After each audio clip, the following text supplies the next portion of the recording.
This is Chris coming at you from Alamo Music Center in San Antonio, Texas. And we're doing something a little bit different today. It's kind of special. We're, in a way, I don't want to say we're rushing this, but we kind of are because we don't know how long we're going to have this beautiful synth that you see right here in front of me, in front of you. This is a Yamaha DX1. This is an FM synthesizer like the Yamaha DX7, except with this critter right here, only about 140 were made. This is incredibly rare. We're really, really lucky to have it. For those of you that know a little something about FM synthesis, well, this is basically two Yamaha DX7s in one box. However, you have these wood panels and wood trim. It's beautiful. You have fully weighted keys. You have this big display that's actually giving you a little more information about what's happening with the FM synth engine. For those of you that have ever programmed an FM synth, especially a DX7, you're usually only working with a little LCD display of some kind in most instances. But with this, it tells you how your algorithms are being routed or your operators. You have an envelope generator. You have keyboard scaling. You have your sensitivity over here for your velocity for your keys. This thing is pretty amazing. Now, as I said, it's basically two DX7s and one keyboard. So what that means is you have two different 6-operator FM synthesizers in here, right? And where a DX7 had 16-note polyphony, well, this guy has 32. As well as you can put it into dual mode or you can split it. So you can have two different patches that are going across two different outputs, and you have a balance or a crossfader over here that allows you to blend between those. Or you can split it to where you have bass down here and some sort of synth lead or whatever you're trying to achieve up here on the other half. So this is an absolute beast of an FM synthesizer. A lot of you might have FM synthesizers in software form in your DAWs today. Logic, Ableton, maybe you have Native Instruments, which comes with FM7 or FM8. I can't remember which iteration of that they're on now. All very, very powerful, but this is the real deal. This is the device that John Chowning originally introduced or invented when he was at Stanford in the 70s, 80s, early 80s. It is absolutely amazing, and we would like for you to hear a little bit of it. You can get an idea of what it sounds like. Cool?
Thanks for tuning in to this short video on the DX1. I'm glad that we were able to do this and that you got a chance to see it and hear it, and that I was able to get my hands on it.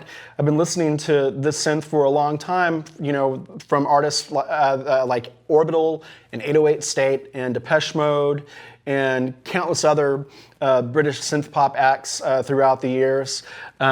Really rare. Once again, only about 140 were made. We're really lucky to have this in the shop right now.